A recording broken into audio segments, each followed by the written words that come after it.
People देव की यह कथा। एक बूढ़ा ब्राह्मण था। वह हर रोज पीपल को जल से सींचता था। पीपल में से रोज एक लड़की निकलती और कहती, पिताजी मैं आपके साथ जाऊंगी। यह सुनते सुनते बूढ़ा दिन ब दिन कमजोर होने लगा। बुढ़िया ने पूछा कि क्या बात है। बूढ़ा बोला कि पीपल से एक लड़की निकलती है और कहती है कि वह भी मेरे साथ चलेगी।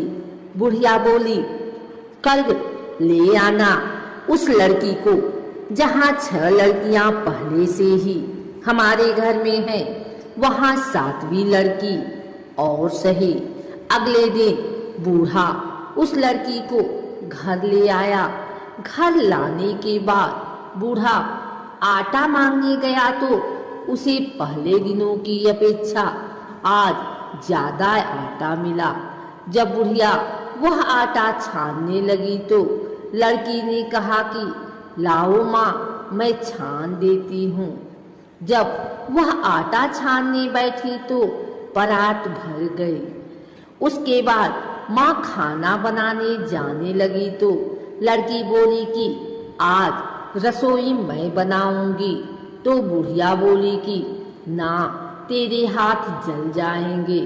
लेकिन लड़की नहीं मानी और वह रसोई में खाना बनाने गई तो उसने तरह तरह के 3600 व्यंजन बना डाले और आज सभी ने भर पेट खाना खाया।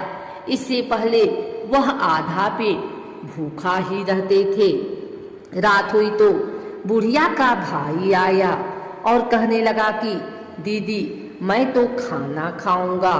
बुढ़िया परेशान हो गई कि अब खाना कहाँ से लाएगी। लड़की ने पूछा कि माँ क्या बात है।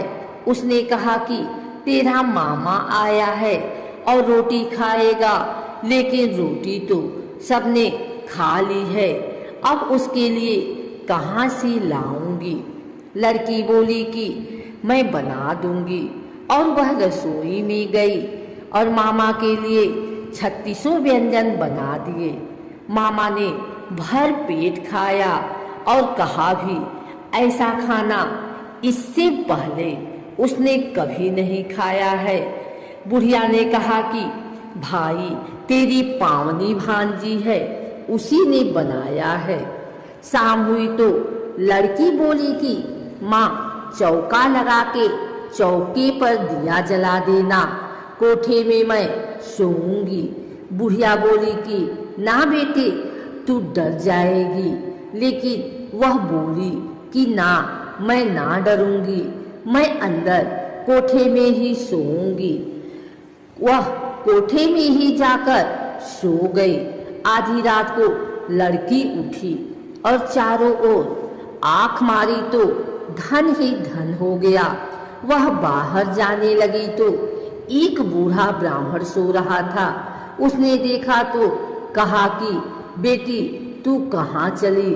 लड़की बोली कि मैं तो दरिद्रता दूर करने आई थी, अगर तुम्हें दूर करवानी है तो करवा लो।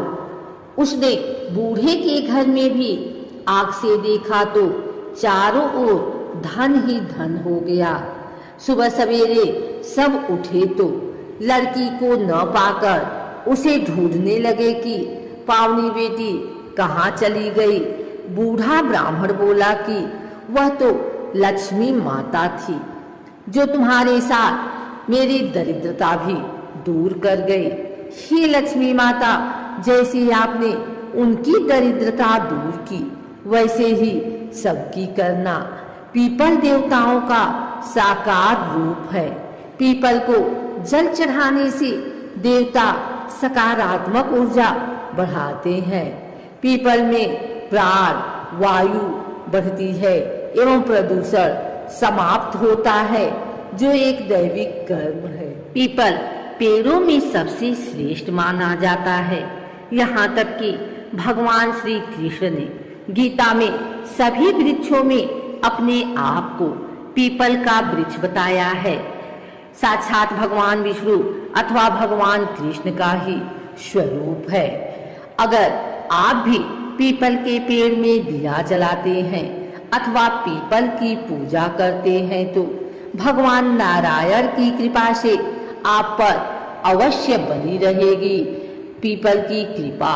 लेकिन आपको इतना जरूर पता होना चाहिए कि पीपल के पेड़ की कितनी परिक्रमा करनी चाहिए, पीपल पर जल चढ़ाते समय कौन सा मंत्र बोलना चाहिए, पीपल की पूजा सुबह कितने बजे करनी चाहिए इत्यादि पीपल के पेड़ से जुड़ी धार्मिक एवं रहस्यमयी जानकारी हम आपको प्रदान करते हैं।